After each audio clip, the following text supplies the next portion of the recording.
Hey friends, welcome back to the Guitar Max channel. So in the past few years, we have seen huge changes in what guitar players can expect as standard features on an affordable guitar. Now there have been several companies that have caused this change. I think certainly Harley Benton deserves some credit for this, but more recently, Eart Guitars has really established themselves as one of the top new affordable import brands that is really standardizing all of these high-end features. Now, I've checked out several of the Eart models over the past couple of years, and some of them are really, really great. I mean, like my T380 Tele style guitar is really a favorite of mine. And actually, Robert Jackson, over on his channel, he reviewed one of the T380s recently, and he loved it as much as I did. But this guitar right here, which they are calling the Eart DMX-9, I think this one basically sets the new standard for a production guitar. Imagine 10 years ago telling somebody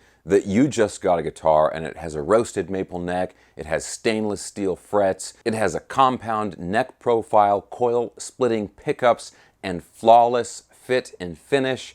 How much do you think they would think you had paid for a guitar like that? $2,000, maybe $3,000? The fact that you can get a guitar today with all of those features, not just under $1,000, but in some cases under $500. 10 years ago, that would have been unbelievable. Someone would have thought that you'd lost your mind or you were just making things up.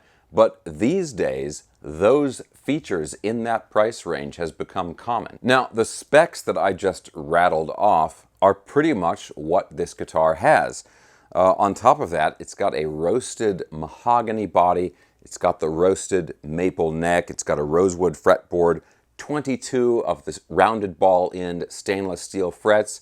It has the compound neck profile, so it starts out with like a nice round C shape and it flattens out to a D as you get further down the neck. It's got coil splitting, even has the truss rod adjustment here in the neck pocket, and basically perfect fit and finish on these guitars. I mean, I can't find a single blemish on this guitar, or really any of my other Eart guitars. And in this case, it all comes together in a 7.5 pound, modern Strat style guitar. And these guitars, right, are all in that price range.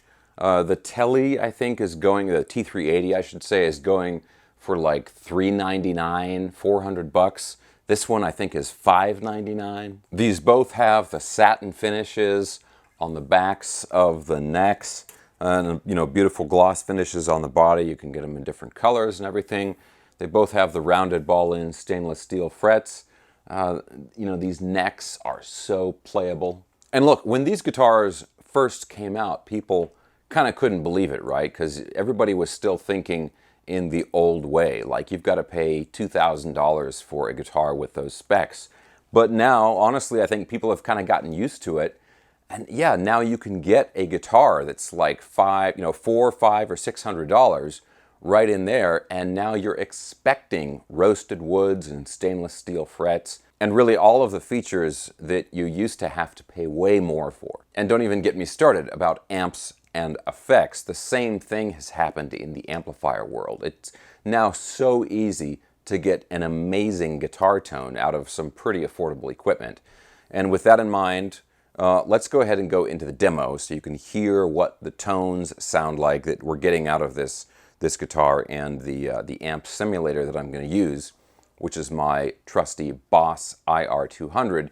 That goes for around $399, $350 sometimes, depending on where you get it. So all of this stuff that I have in the videos is very, very affordable.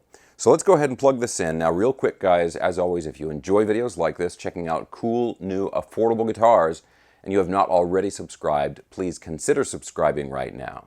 Okay, now let's go ahead and get into the demo and listen to how this stuff sounds.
So guys, I know that I've said in past videos that we're living in the golden age of guitars, and I 100% believe that.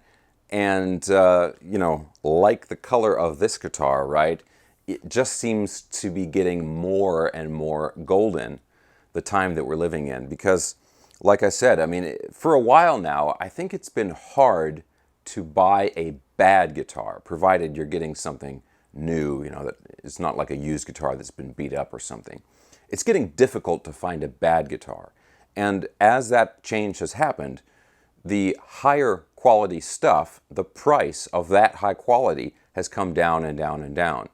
And really where I'm going with all of this is that the established companies really are going to need to step up their game if they're going to compete with all of these new companies that are offering super high quality for a much more affordable price than you used to have to pay. Now, in some ways they have done that. Like, as an example, some of the new Squier guitars, right, are coming with the roasted maple necks now. And that's great to see that. But a lot of the other stuff, the hardware and so forth, and, you know, the options with the pickups and even the frets to a certain extent, that's still the same as it has always been. And I think more and more guitar players are just not going to be satisfied with that. As word spreads of, you know, the new guitars and these new companies that are coming out with this stuff, I think it's going to take a bigger and bigger chunk of the business away from the older established companies, unless they can step up their game and really start competing directly in terms of the specs with these newer companies. So you heard how good this guitar sounded. I made no setup changes to this. One thing about these frets, right, like I said earlier, these are the rounded ball end frets. A little trick that they're doing here is the frets are a little short. They don't quite go to the edge of the fretboard. Now, that has two advantages. One is that it gives the edge of the fretboard almost a rolled feeling, right? So there's, it just makes it a little bit smoother on the corners. The other advantage is that if you have humidity changes, especially when these guitars are being shipped around and the wood expands or shrinks, right? It won't, you know, you won't end up with a situation where the fret ends are sticking out past the edge of the fretboard. That used to be a pretty common problem with less expensive guitars, because they would ship a guitar maybe to a very dry climate, the wood would dry out and it would shrink a little bit from what it had been when the guitar was manufactured, and then you end up with the frets sticking out past the edge of the fretboards, and suddenly you have really sharp fret ends that will cut up the side of your finger as you're playing guitar, and that's terrible. With the frets on these guitars not quite reaching the end of the fretboard, even if the wood does change, the size of the wood changes, that's what she said, even if that does happen, you won't run into that fret problem. Okay guys, so this is the DMX-9, and the other one, the Tele style one, which again is really a favorite of mine, is the T380. So I'm going to have links down for these guitars down in the video description below. But guys, I know there's a lot of people watching out there who own some of these Eart guitars. What are your favorite models? What do you think are the best value models that they offer? Does anybody out there own one of these? I would love to hear your answers to all that stuff down in the comments section below. Guys, thanks a ton for watching. I hope you enjoyed the video. If you did, give me a thumbs up, subscribe if you haven't already, and I'll talk to you very soon.